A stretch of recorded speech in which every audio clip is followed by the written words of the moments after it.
ہمارے چند مسلمان بھائیوں کا خیال یہ ہے کہ اللہ کریم نے نبی کریم صلی اللہ علیہ وسلم کے ذریعے ہدایت مکمل کر دی ہے۔ اب انسان کی عقل ہدایت کا سرچشمہ ہے کہ وہ دین کو کس طرح سمجھتا اور اس پر عمل کرتا ہے۔ یہ فلسفہ خود قرآن و حدیث سے غور طلب ہے کہ کیا اللہ کریم نے رسول اللہ صلی اللہ علیہ وسلم کے بعد بھی ہدایت کے کسی دریچے کو باقی رکھا ہے جہاں سے وہ اپنے بندوں کی رہنمائی میں مدد فراہم کرتا ہے۔ اس ضمن میں خود رسول اللہ صلی اللہ علیہ وسلم نے ارشاد فرمایا کہ بنی اسرائیل میں ہر نبی کے بعد دوسرا نبی آ جایا کرتا جو کہ ان کی رہنمائی کرتا، مگر میرے بعد کوئی نبی نہیں۔ تو صحابہ نے عرض کی یا رسول اللہ پھر ہم لوگ کیا کریں گے؟ تو رسول اللہ صلی اللہ علیہ وسلم نے ارشاد فرمایا میرے بعد بہت سارے خلفاء ہوں گے صحابہ، تم ان کی اتباع کرنا۔ اسی طرح مالک کریم نے قرآن کریم میں ارشاد فرمایا کہ میرے کچھ خاص بندے ایسے ہیں جن پہ شیطان کا زور نہیں چلے گا، وہ میرے خاص بندے انبیاء، صدیقین، شہداء اور صالحین ہیں، اور شیطان چاہ کر بھی ان کو ہدایت کے راستے سے نہیں ہٹا سکے گا۔ یعنی وہ خود بھی ہدایت پر ہیں اور وہ دوسروں کی ہدایت کا سبب بھی بنتے ہیں۔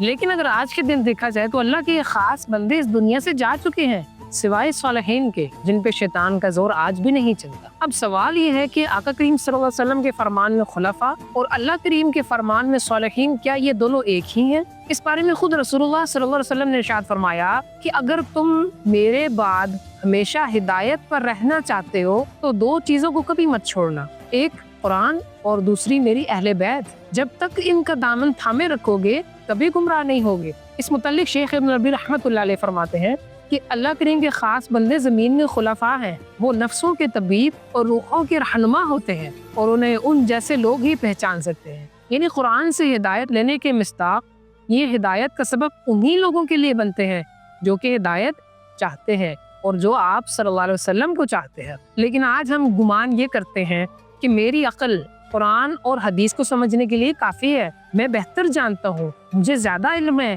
کہ اللہ کریم نے قرآن کی کون سی آیت کس خاص موضوع اور کس خاص مقصد کے لیے نازل فرمائی، جبکہ اللہ کریم فرماتے ہیں کہ جو کوئی بھی اللہ اور اس کے رسول کے حکم کی اطاعت کرتا ہے، اس کے حکم کی بجاوری کرتا ہے، وہ تو ہمیشہ میرے صالحین کی صحبت میں ہوگا، ان سے دین سیکھے گا، ان سے سوال کرے گا، ان سے پوچھے گا۔ لہٰذا اللہ کریم نے اپنے محبوب کے دین کو ہر دور میں تازگی فراہم کرنے کے لیے شیطان کے شر سے محفوظ صالحین کا بندوبست کر رکھا ہے، اور اللہ کریم ان صالحین کی صحبت کے متعلق فرماتا ہے کہ کیا یہ خوبصورت ہے صحبت ان لوگوں کی، اور یہ حقیقت میں وہ لوگ ہیں جنہیں دیکھ کر اللہ یاد آ جاتا ہے۔